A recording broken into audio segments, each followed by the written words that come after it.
Halo semua, salam sejahtera Malaysia. Sekali lagi di dalam sebuah entry Twitter Adam Yusof, di mana di dalam entry Twitter Adam Yusof retweeted sebuah komen, satu komen. Kita ingat satu case saja, rupanya dua guys. Case kedua, case Hina Agong. Jadi saudara-saudara, terdapat satu video di dalam entry Twitter Adam Yusof telah retweet komen Joker alias Bad Boy 2662. Jadi kita digemparkan dengan ucapan Sanusi yang memperlekeh Sultan Selangor, dan ini akan dibawa ke peringkat yang lebih serius setelah Sanusi sendiri telah menerima pertuduhan di mahkamah. Jadi ramai yang ingat perkara ini selesai di sini, sedangkan Sultan Selangor sendiri membuat kenyataan isu ini belum selesai. Bermakna ini adalah perkara yang amat serius, dan ini boleh menjadi pengajaran kepada seluruh kepimpinan politik di Malaysia agar berjaga-jaga di dalam ucapan semasa berkempen dan di mana saja. Terutamanya kita tahu semakin hangat kempen untuk mana-mana parti setelah PRN akan datang yang bakal diadakan pada 12 Ogos. Tapi pada akhirnya Sanusi telah kedapatan di mana beliau di dalam ucapan didapati memperlekeh Sultan Selangor, dan rakyat Malaysia amat menolak perkara ini.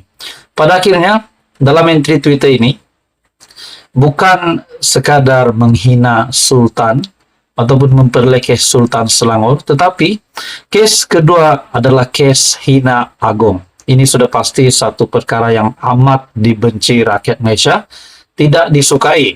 Di dalam entry Twitter ini telah menunjukkan video Muhammad Sanusi di dalam ucapan yang dikatakan menghina Agong. Jadi kita menolak perkara ini. Pada akhirnya saudara-saudara yang di Pertuan Agong, di dalam artikel astroawani.com, di mana artikel ini yang bertajuk jauhi sifat hasad dengki, fitnah, prasangka, dan ini dinyatakan oleh yang di Pertuan Agong Al-Sultan Abdullah Riayatuddin Al-Mustafa Bilasha.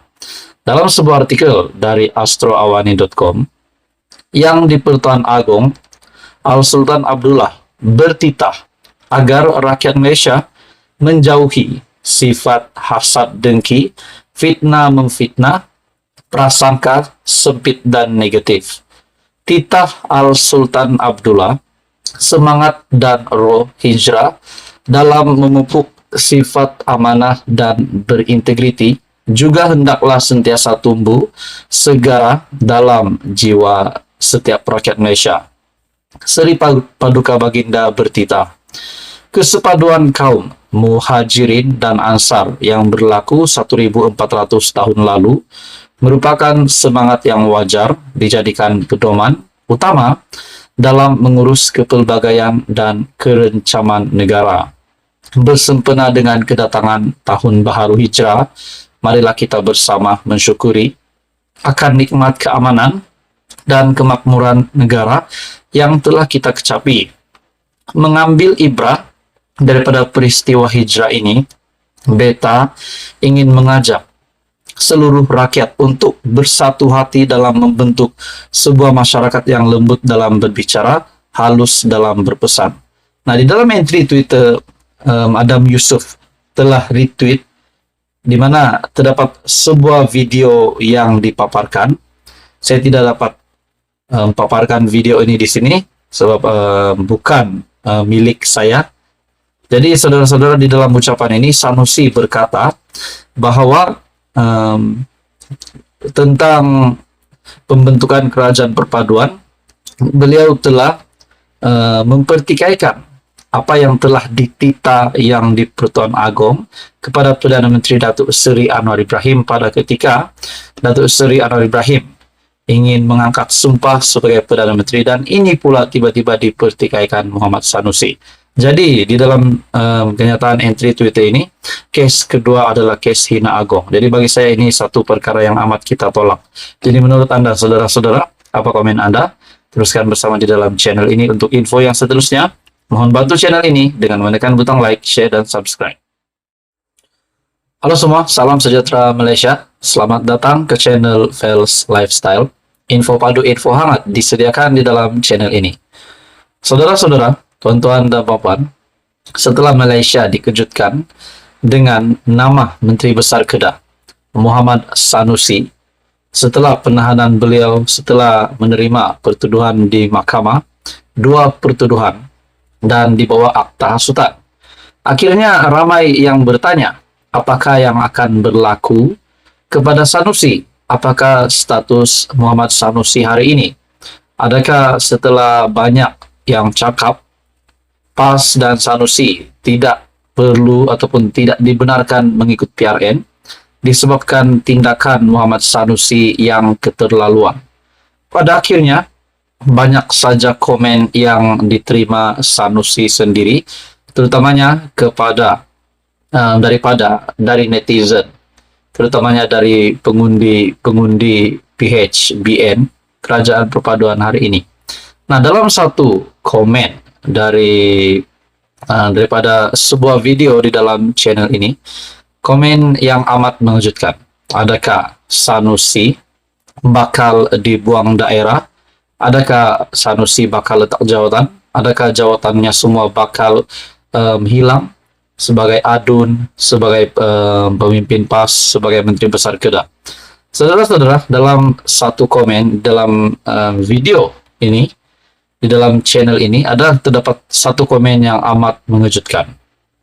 Sepatutnya dia nih dibuang daerah. Halaulah di mana tempat yang boleh menerimanya.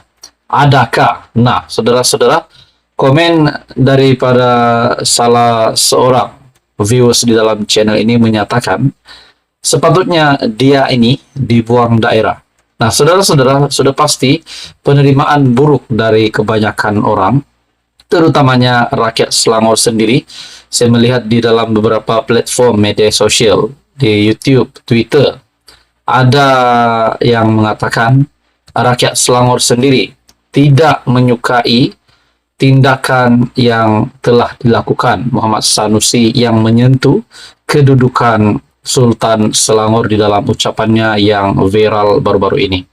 Saudara-saudara, akhirnya Perdana Menteri Datuk Seri Anwar Ibrahim sendiri membuat kenyataan yang mengejutkan Sanusi sendiri. Akta hasutan tidak dapat dielakkan dalam hal berkaitan raja-raja. Perdana Menteri Anwar Ibrahim menegaskan kedudukan raja-raja Melayu tidak wajar dijadikan bahan dalam ucapan-ucapan dan perbahasan politik. Justru, katanya, memandangkan Menteri Besar sementara Kedah, Muhammad Sanusi telah menyentuh mengenai raja-raja, penggunaan akta hasutan terhadapnya tidak dapat dielakkan. Nah, saudara-saudara, adakah dengan ini Muhammad Sanusi yang mewakili PAS, seperti ada beberapa pemerhati politik yang juga telah membuat kenyataan, membuat ulasan yang meminta Sanusi dan parti yang diwakilinya, supaya Sanusi dan parti yang diwakilinya itu, yaitu PAS, tidak diundi semasa pilihan raya negeri, disebabkan tindakan Muhammad Sanusi yang amat keterlaluan, sehingga beliau dapat menerima pertuduhan di bawah akta hasutan. Nah, seperti apa yang dinyatakan Perdana Menteri sendiri, bahwa akta hasutan tidak dapat dielakkan dalam hal berkaitan raja-raja. Dalam sebuah artikel dari Malaysia Kini, saya dari segi dasar elakkan penggunaan akta hasutan.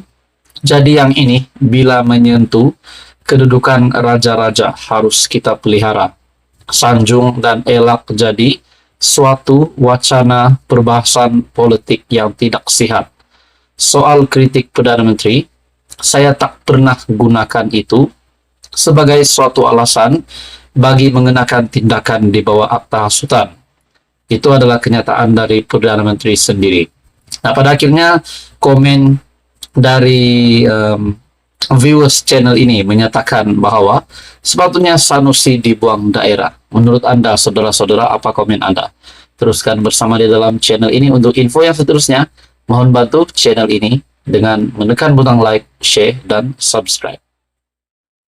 apa yang bakal berlaku kepada Muhammad Sanusi. Akhirnya dalam sebuah artikel dari sinarharian.com yang bertajuk Sanusi hilang status Menteri Besar Kerusi Adun jika bersalah. Jadi dua status tertinggi Muhammad Sanusi yaitu Menteri Besar Kedah dan juga sebagai menyandang Kerusi Adun. Nah, jika bersalah, beliau akan hilang status Menteri Besar dan juga Kerusi Adun. Adakah dengan ini Perikatan Nasional PAS bakal hilang satu lagi kerusi dan akan jawatan Sanusi sebagai Menteri Besar Kedah juga bakal tamat? Di dalam sebuah ulasan ataupun dalam sebuah artikel dari sinarharian.com, Sanusi hilang status Menteri Besar, Kerusi Adun jika bersalah. Menteri Besar Kedah, Datuk Seri Muhammad Sanusi, tidak bermasalah untuk bertanding pilihan raya negeri DUN Kedah nanti, walaupun berdepan dua pertuduhan di bawah Akta Hasutan 1948 Akta 15 di Mahkamah Session Selayang pada Selasa. Bagaimanapun, Peguam Muhammad Hanif Katri Abdullah berkata, penyandang Dewan Undangan Negeri DUN Jeneri itu berisiko hilang status sebagai Menteri Besar Kedah dan kerusi DUN yang mungkin dimenangi beliau pada pilihan raya negeri nanti. Jelasnya, senario itu hanya benar-benar berlaku jika Sanusi disabitkan bersalah dan dijatuhkan hukuman melebihi had hukuman yang membawa kepada ketidaklayakan untuk menjadi wakil rakyat. Adakah senario ini bakal benar-benar berlaku? Adakah keputusan ini bakal benar-benar berlaku sekiranya Sanusi memang disabitkan bersalah di bawah dua pertuduhan di bawah Akta Hasutan 1948 Akta 15? Walau bagaimanapun beliau masih boleh bertanding PRN, namun Peguam Muhammad Hanif Katri Abdullah berkata, penyandang DUN Jeneri itu berisiko hilang status sebagai Menteri Besar Kedah dan kerusi DUN yang mungkin dimenangi beliau pada PRN nanti.